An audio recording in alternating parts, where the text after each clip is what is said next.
Thank you for coming tonight, everybody. I'm Peter. I'm one of the founders, Chief Product Officer at Mobify. Really appreciate all of you making the effort to be here on time, because I think we're kicking off pretty much exactly at 6:30, and there's hardly any stragglers. But don't hesitate to point out and ostracize any last-minute stragglers who do wander in. It always feels good to make fun of someone else, doesn't it? Don't do that. I'm just kidding. Thank you for coming. First talk tonight is going to be by Mobify's very own Daniel, and he's going to be speaking to you about progressive web app performance. So without further ado, I'll bring over for the first talk. I guess one more point of order. This is a double header, so there's going to be a second talk immediately after this. I'll get it set up when you're answering, or when Daniel's answering your questions. The goal is for us to be kind of through to mix and mingle time period around probably by around 7:30, and kind of half an hour for everyone to hang out and get to know one another. I am hoping to do a fast follow on this event, so I have one more talk for next month, but I like to do double headers so that we keep it mixed up and interesting for every event. If you have any web performance stories to tell, whether or not that's like war stories or the back-end performance, front-end performance, as long as it relates to web performance, it's welcome. Come find me after this and let's talk about it, because it would be great to get a lot more speakers rotating through here. I want to keep this active this year, probably go back to a bi-monthly cadence after March. All right, let's kick things off. Let's hear it for Daniel.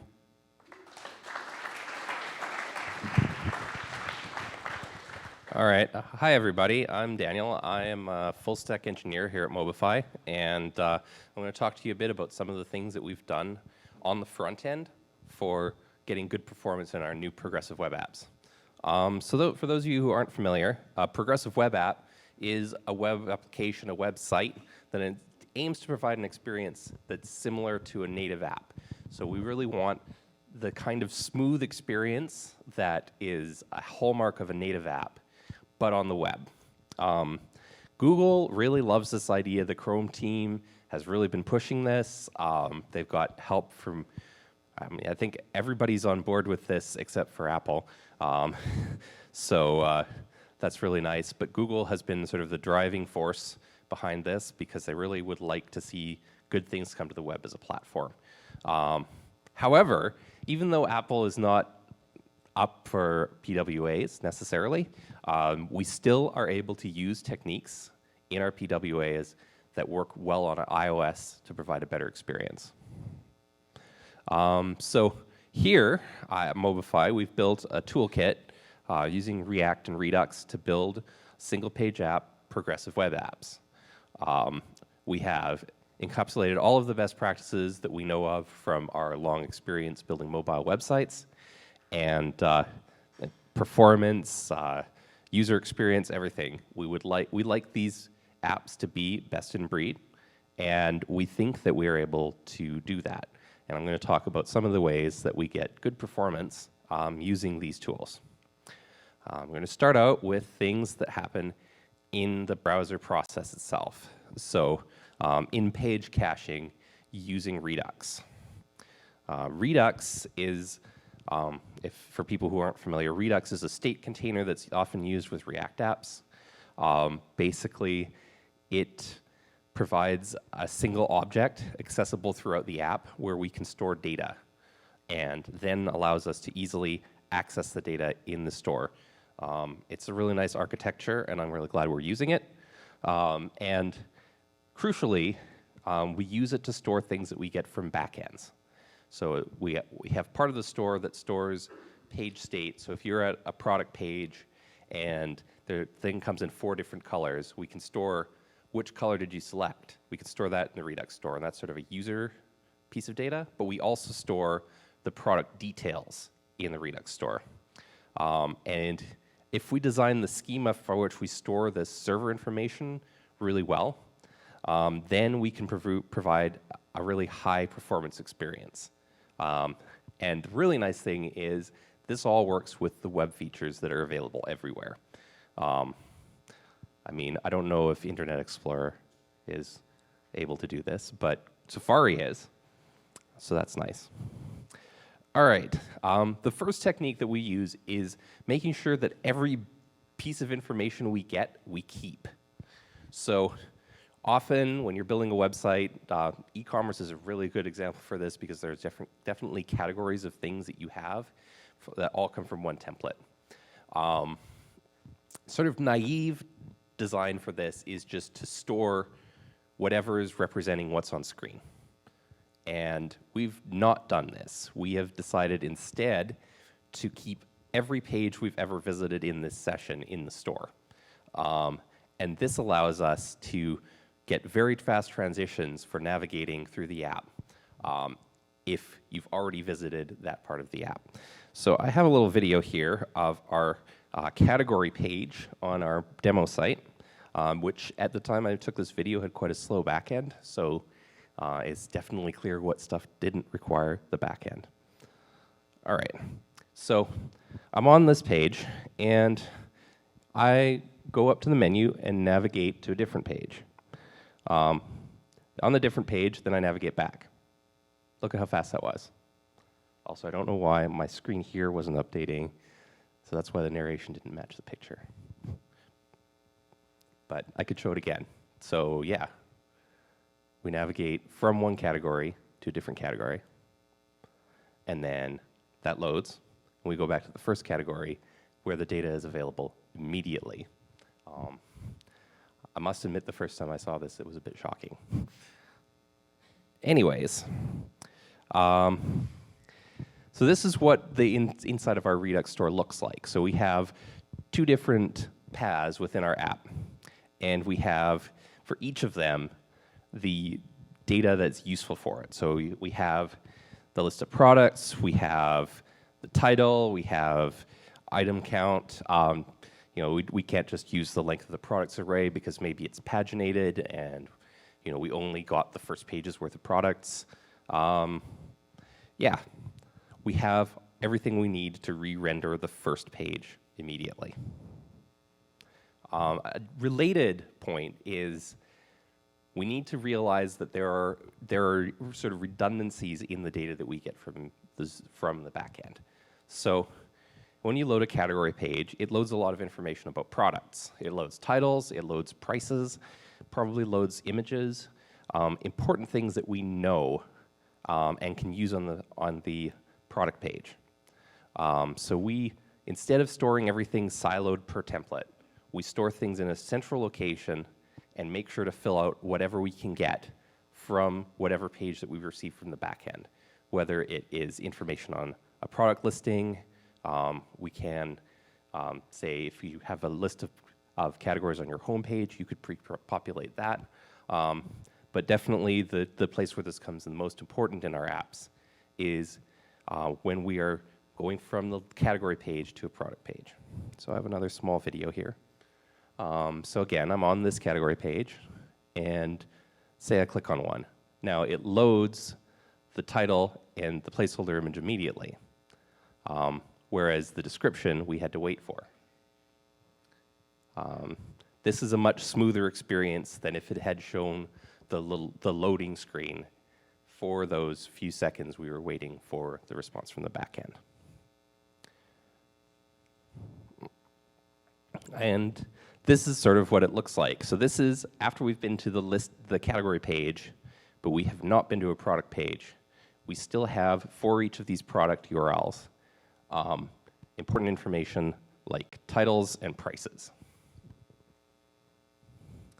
So those are sort of the main things that we've done with Redux to provide a smoother experience when navigating around the site. Now I'm going to talk a bit about service workers.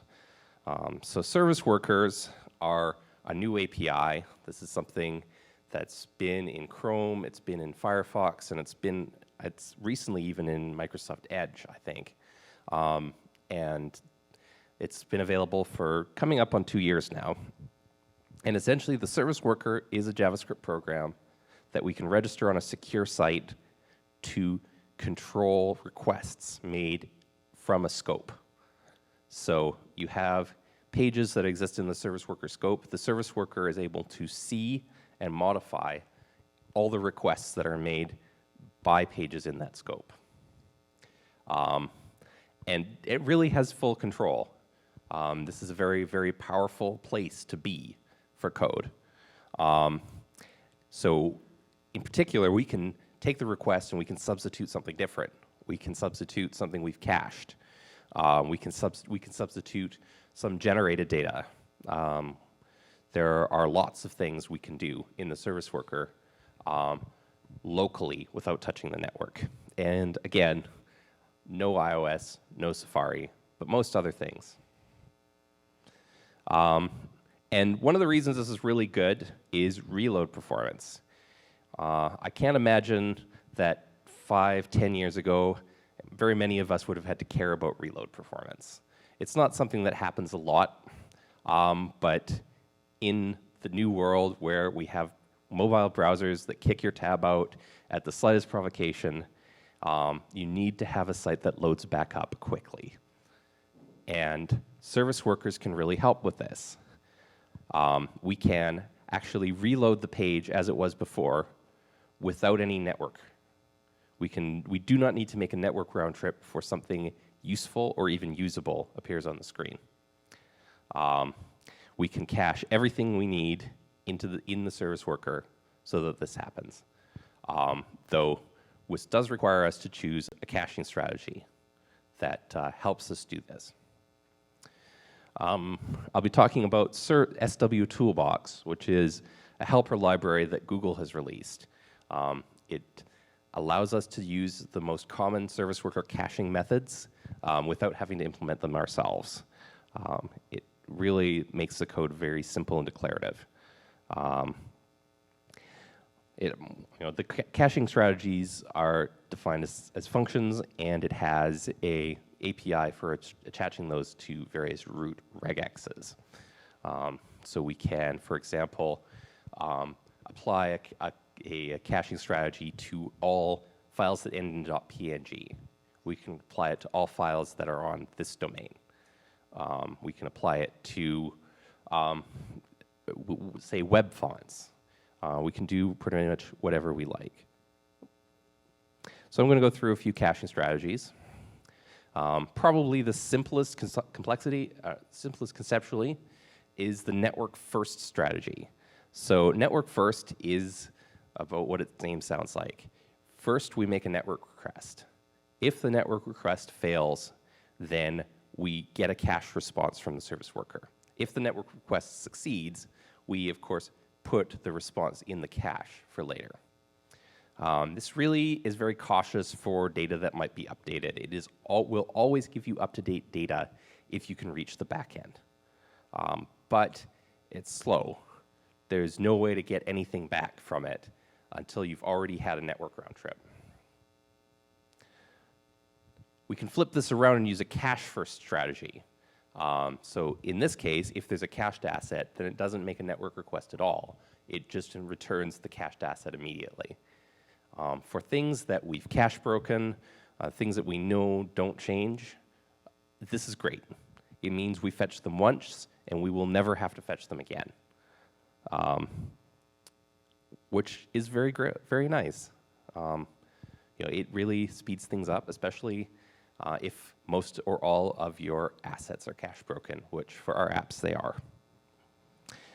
And finally, we have the fastest strategy, which is a hybrid of the last two. It actually makes the network request and the cache request and returns whichever one of them comes first.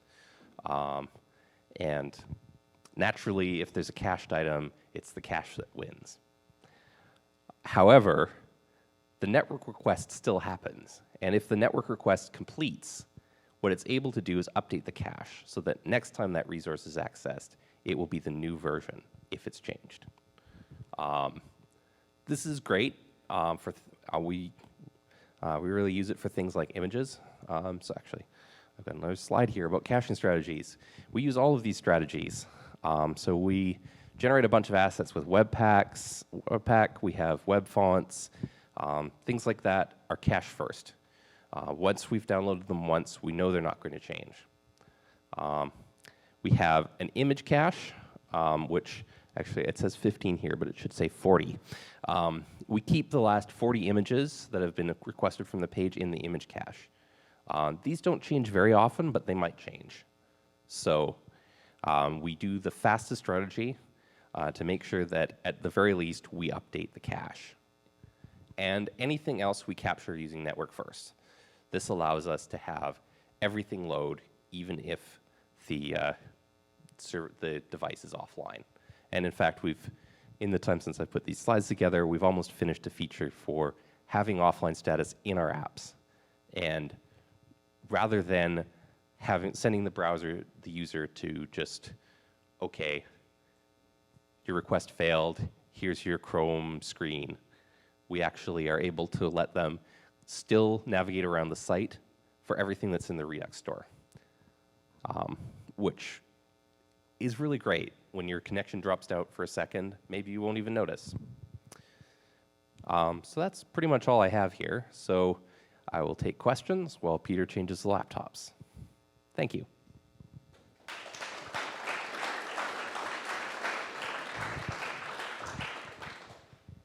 All right, any questions? Yes. Have you considered a caching strategy where you set the cache to expire every week, let's say, and then for that week you just go to cache, after which then you go to network again? Yeah, that's definitely a possibility. And one thing that I actually neglected to mention is that Service SW Toolbox also lets you set different expiration strategies. So yeah, you can build a cache-first cache with a maximum age of 1 week. We haven't really developed this much beyond the initial case where we did the very obvious things. Yep.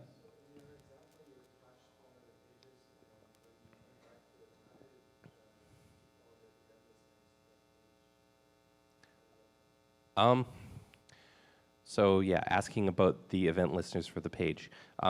Because it's a React app, everything is just handled when we re-render.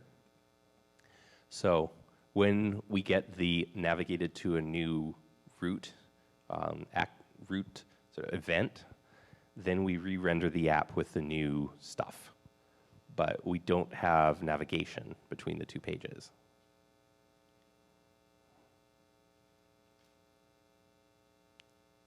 Yes?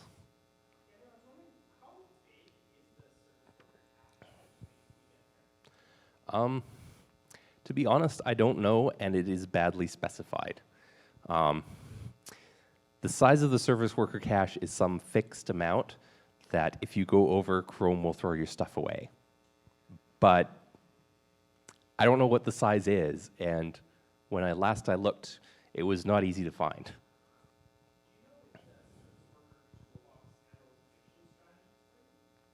Yes, Service SW Toolbox, I actually had it on my slide, but I forgot to say something. SW Toolbox will handle eviction strategies. You can have either a maximum size or a maximum age or both.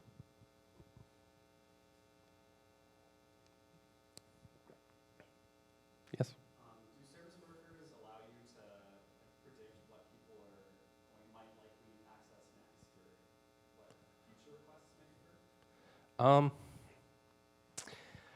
I mean, you have the set of requests that have happened, but putting sort of intelligence for that in the service worker might make it a little bit too large.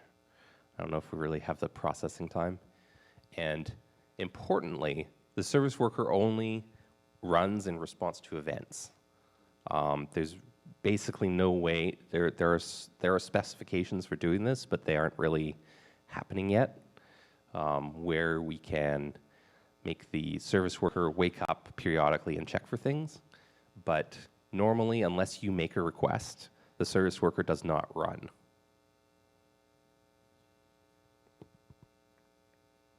All right, well, thank you very much.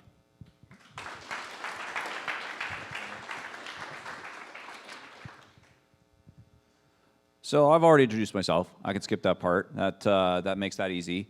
In terms of web performance and me, this is something that I've been passionate about for a few years, and there's a few reasons for that, which I'll get into in the talk. But I think what's important to note is that my relationship to web performance has moved from being very focused on the technical to thinking a lot more about the qualitative experiences that we power for users as a result of web performance. That's really where the impetus for this talk comes from.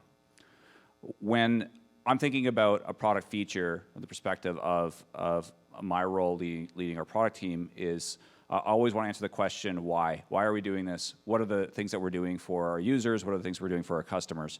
And so here's a couple of key reasons around why web performance. So the speed is equal conversion rate. This has been established again and again, whether your conversions are people signing up for a mailing list or buying products or whatever your conversion goal is. Presumably you built a website for a reason. People accomplishing that reason, the percentage of people accomplishing that is related to the performance of your site. Speed is also about engagement. People have short attention spans. If they have to wait, they're going to stop doing whatever it is they're doing. And it doesn't really matter what sort of site you have. I tend to think of it in the context of a commerce site because that's what we do a lot of here at Mobify, but it doesn't really matter what the goal of your site is at the end of the day. If it's fast, people will do more of whatever it is that they're doing on your site. For most of us, conversion engagement means dollars and cents to the businesses we work at or our customers. But there's another reason why I'm pretty passionate about web performance. That is that slow websites are really fucking boring and they piss me off. I get angry every time that I hit a slow site and I think about, especially a big one where I know that there are millions of visitors, and I think about how many minutes and how many seconds of people's lives, if you added it all up, are we wasting when they go on here? I'm like, entire lifetimes are expiring while people are on this website. It sucks. It makes me angry. This stuff matters more in mobile. This is from Google. You don't have to read this thing, and it's just show that Google cares about this stuff. This stuff does matter especially on mobile, just because we have this thin bandwidth link, and more importantly, we have these latency problems that are irreconcilable. Unless Daniel can come up with a way for us to beat the speed of light, which actually he kind of did with the caching strategy. So good job. There's another thing that I think we need to do here, which is answer the question of why we should give a rethink to web performance. So hopefully I've answered why web performance is important. Now, why should we rethink it? Well, to date, we've really obsessed over two different types of measures. One of those is synthetic. That's probably the oldest measure that we've used for measuring web performance. That's like web page test. You probably all used webpagetest.org. It's a pretty cool tool. It's very useful. Doing tests using Phantom.js, using commercial tools like Gomez, or we've used a real user measurement system. So most of you probably use SOSTA or like New Relic, something like that, where we're actually getting data from every visitor on the site. Those are also useful. But these are really reporting on technical measures that matter mostly to us. I'm guessing virtually everyone in this room probably is from a web development background. So these things matter a lot to us in web development, but do these things actually matter to our end users? There's not really an emphasis in any of these metrics on the journey, the time to complete an actual task. So why do I think we should rethink web performance? Because how we've been doing it is mostly pretty stupid from a user perspective. Best summarized by good old Nintendo. Hooray, we solved this problem of measuring web performance, but the princess we're looking for is in another castle. So just a rough agenda of the talk. I want to talk about the requirements that we need for a credible metric system. Like, what are the criteria that need to be fulfilled for us to have a good system for measuring performance? What are some of the current methods of measuring web performance? This is going to be largely critical of those methods. What has changed about the environment that makes this a more urgent problem than it used to be before? And I'd like to identify a couple of kind of crappy ways that we could improve them, and maybe collectively as a community in web performance, we can come up with really great ways of addressing some of these problems, because I won't pretend to be presenting you with answers in this talk. This is mostly about how the world sucks is not how we're going to make it better. I wish I could do that part two pretty soon, but that'll be up to all of us. So let's start with the requirements of the credible metric system. Most important thing, it really has to accurately represent the user's perceived performance of the site. And furthermore, it can't be something that is super easy for us to manipulate or game in order to get a better score when it's not actually creating a better user experience. And if you come up with the ultimate way of doing this, I promise you that Google will probably pay you like $1 billion, because that's exactly what they would like in an ideal world to measure with their little crawler robots when they're going onto sites, is to figure out, is this actually a good user experience, or are you doing something sneaky to try and trick our robot into thinking you built a fast site? So I know it's super important to them. They're probably pouring lots of R&D money into it. If you beat them to it, I bet you they'll buy you out. The other thing is we need a system that's going to give you points for making user experience enhancements that go beyond the technical. And that could be rolling out new features. Like let's take, for example, the experience of e-commerce. I'm going to keep giving e-commerce examples because that's just what I'm most familiar with. Paying for something. Paying for something on your phone is kind of painful. Like you got to enter your credit card number, shipping details, maybe there's even more complexity to the flow. Maybe it's a gift, so it's got to be gift box. Maybe it's being customized. There's all these fields that you need to fill out. If you roll out like Apple Pay for the web on that site, it's a thumbprint, you get a short sheet, and maybe you don't have to enter anything, you just hit buy. That's super fast. None of the technical measures that we measure for web performance give you any credit for this massive improvement to the customer experience at the end of the day. So there's something broken about that. Like we don't get a reward for rolling out something. So what this all comes down to is that it's about the visitor. What is their experience like? So let's talk a little bit more about some of the methods that we have for measuring web performance. 3 big categories: technical performance measures, perceived performance measures, task completion measures. Technical performance measures. I've been kind of, pummeling these, but they really are actually useful for a purpose. They're great for diagnostic and engineering. They're not telling that story for the shopper, and they do require a lot of technical expertise to use effectively.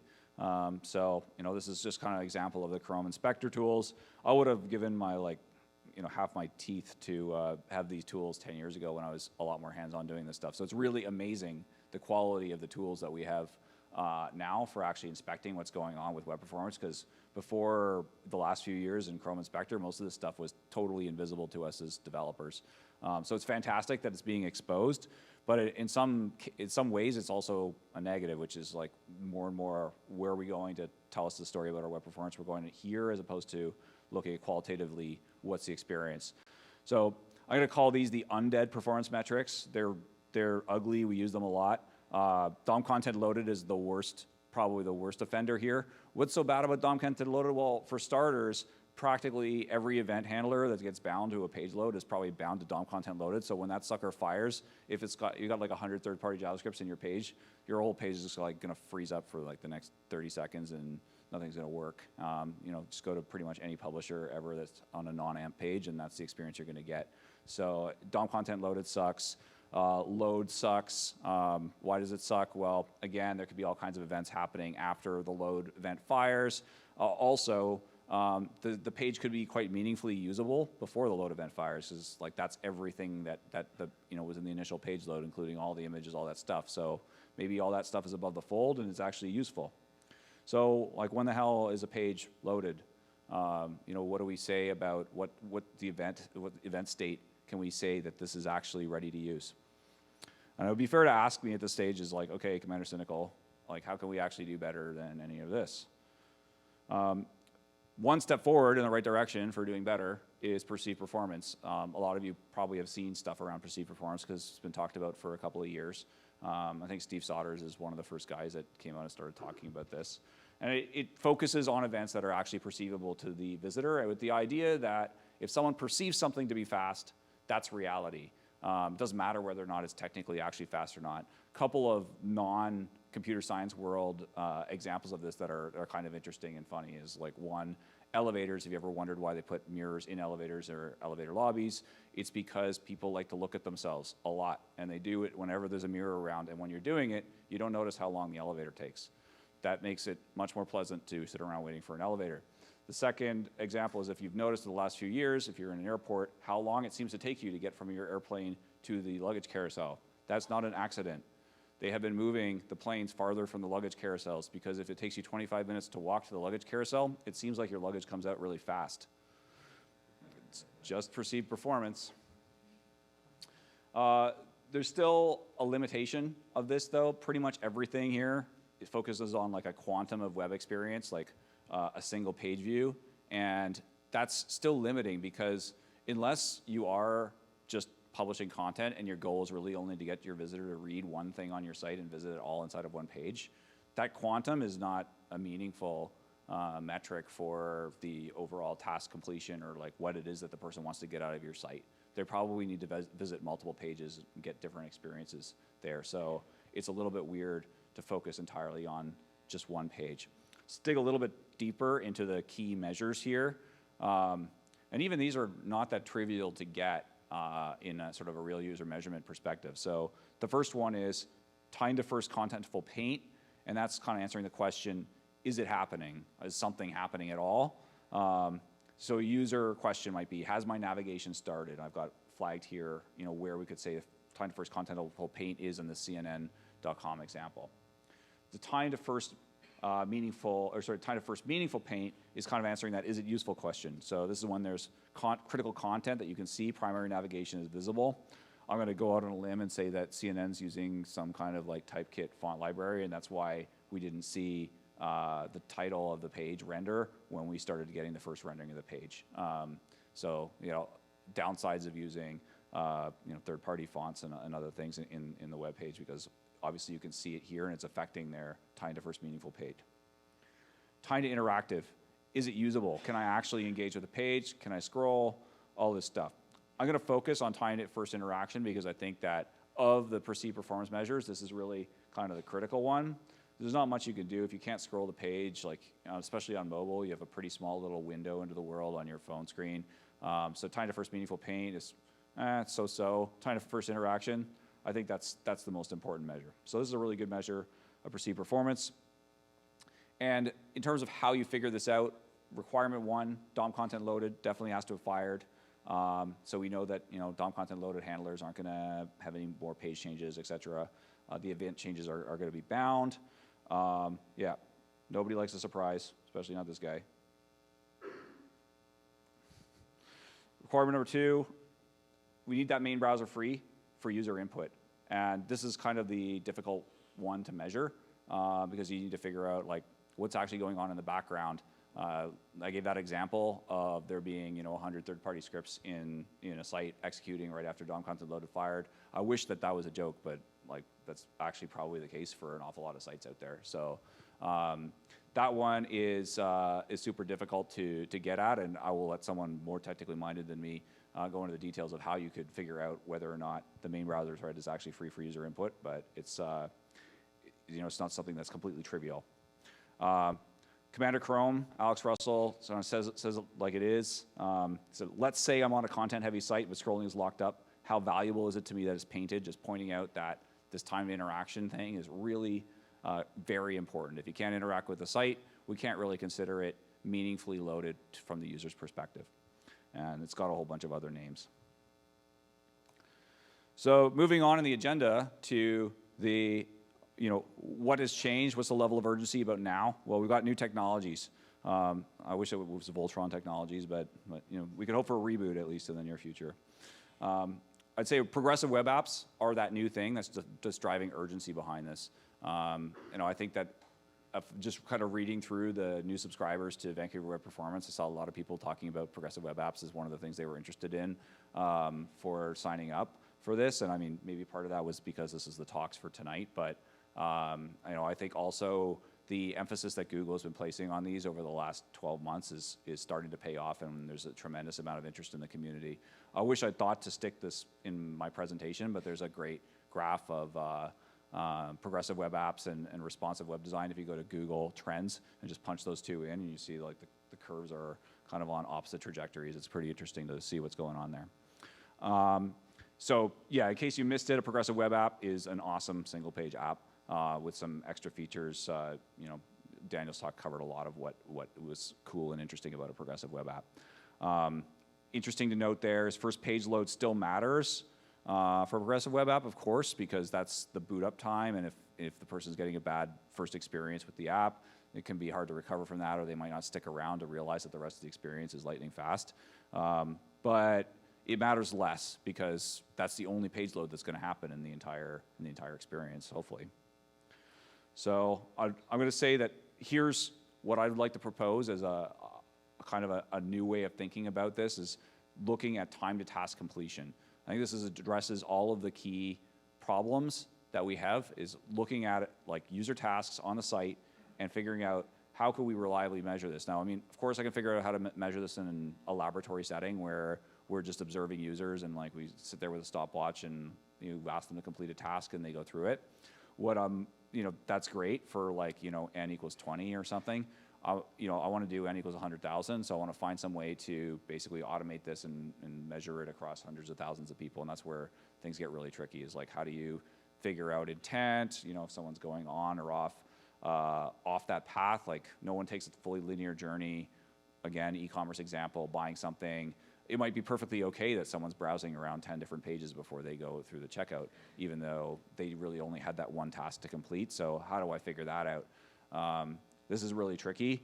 I don't quite know how we're going to sort it all out, but I really think that it's important that we do it, because this puts a focus on the visitor tasks and journeys, which should encourage us, hopefully, to do the right thing when we are designing and building our sites and measuring our performance. Like, are we really helping our users? Gives people credit for a great progressive web app, correlates with web engagement measures that pretty much everyone who's building websites hears about most: conversion rate, repeat visitors, customer lifetime value. This is the money. With respect to time to task completion, what I think is interesting is that back-end performance still matters, but front-end performance is king, and the two have to complement each other. It's really been a big change from years past, how important front-end performance is.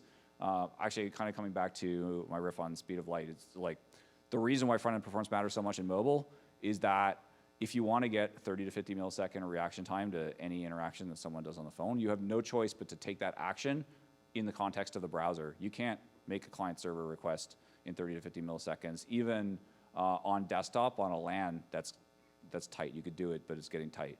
Across a wireless network, just forget about it. It's never going to happen. The minimum return round-trip time for TCP is like 100 to 200 milliseconds. That's best case. It's probably worse than that for most of the time.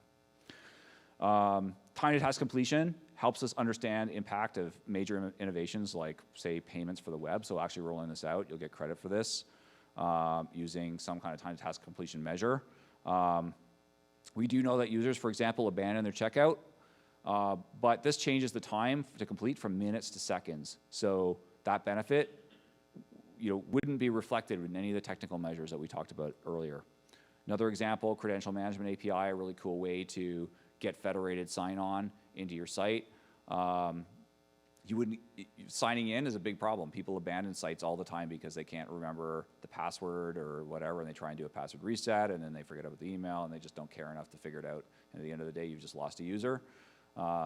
This solves that problem, and again, you'd get no credit for solving this problem with any of the technical measures. You get credit for it with time to task completion. So there are a bunch of other important performance measures that I think are important but secondary. Frame throughput, 60 frames per second needed for buttery smooth animation. Latency, it should respond to scrolls, taps immediately. You need to think about how many bytes you're moving across the wire for your customer. How efficient is the battery usage? If you think that people don't notice how your site is draining their battery, you're probably wrong. I mean, maybe some users don't, but people are getting pretty savvy, especially we've got Gen Zers and really digital natives. Knowing this stuff is part of people's DNA these days. So don't think that you can get away with sucking people's battery or bandwidth dry and have nobody notice. That's more or less wrapping things up. I have one sort of self-serving shout out, which is that Mobify is always hiring. So if all those unicorns, you're very welcome here anytime. That's my talk. Thank you very much. Been a fantastic crowd. And if you have any questions, now's the time.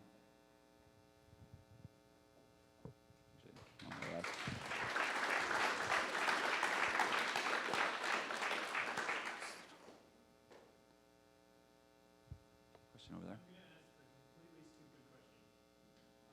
If you want to know what users think of the performance, why don't you just ask them? So the question is, if you want to know what your users think of your performance, why not just ask them? So I guess my response to you would be, so you're suggesting using a survey tool of some kind? Yeah, I realize the problem that basically no one would answer, so your sample size would be very, very small. But even something that says, rate your experience So I think that the challenge there is if you're looking to make continuous improvements to your time, and let's say that even better, you wanted to have CI automation around improving your time to task completion, the measure just, like, it's good. It's certainly better than nothing. It's just that basically the turnaround time is it takes time to set up the survey. You got to run the survey, collect the data, analyze the data, make changes. It's nowhere near as fast as if you could do this using pure automation, essentially. Any other questions? Stunned silence.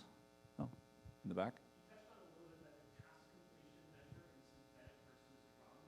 You advocate using RUM to be able to get annual per 1,000. I was hoping to expand maybe a little bit on some of the differences you see for those two different types of measures for task completion. Yeah, I mean, for time to task completion, if you want to just do an observational study of 15 or 20 people, that's it's still actually kind of annoying and slow, but it's doable.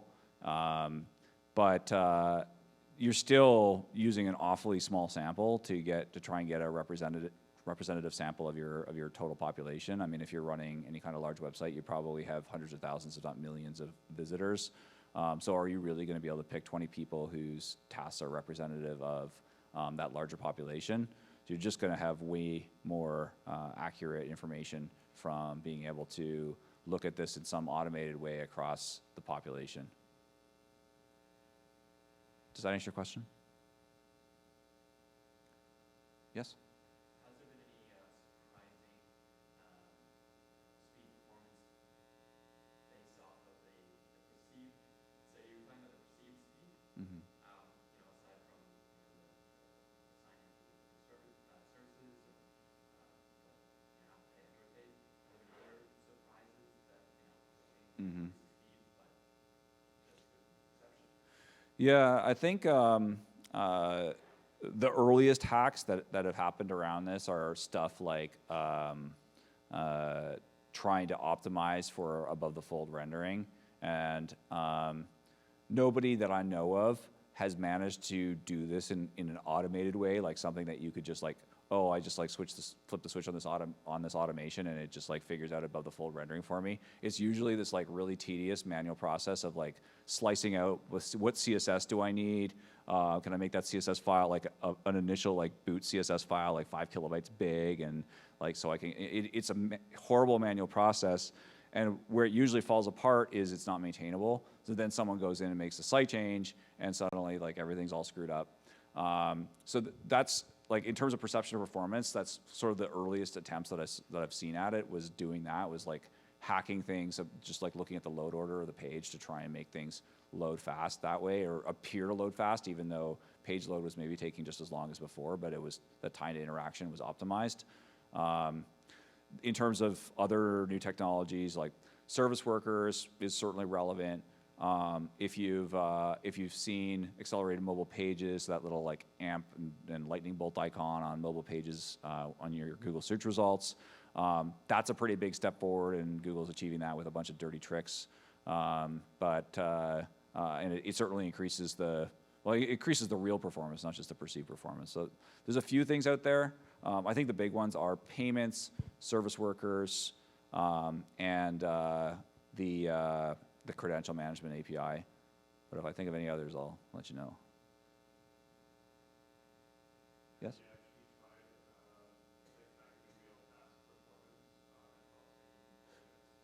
No, and I think that for me, it's still a big open question as to how could we do that well.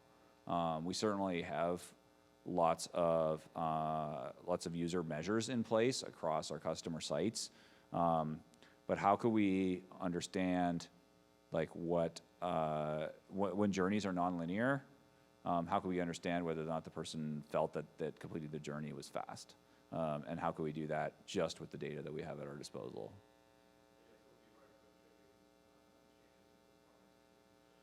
Yeah, exactly. Yeah, I mean, I guess we see it at the end of the day in conversion rate and stuff like that, but what are the but that doesn't tell you where it's happening, or where the problem is in the experience. Any other questions? Okay, that's a wrap. Well, I look forward to speaking to many of you just after this. Please do join us next time. As I said, plan the next event to be somewhere around a month from now. Does depend a little bit on the second speaker, since I'll need to work around whatever timelines they have. But if you have any ideas for talks, please come speak to me.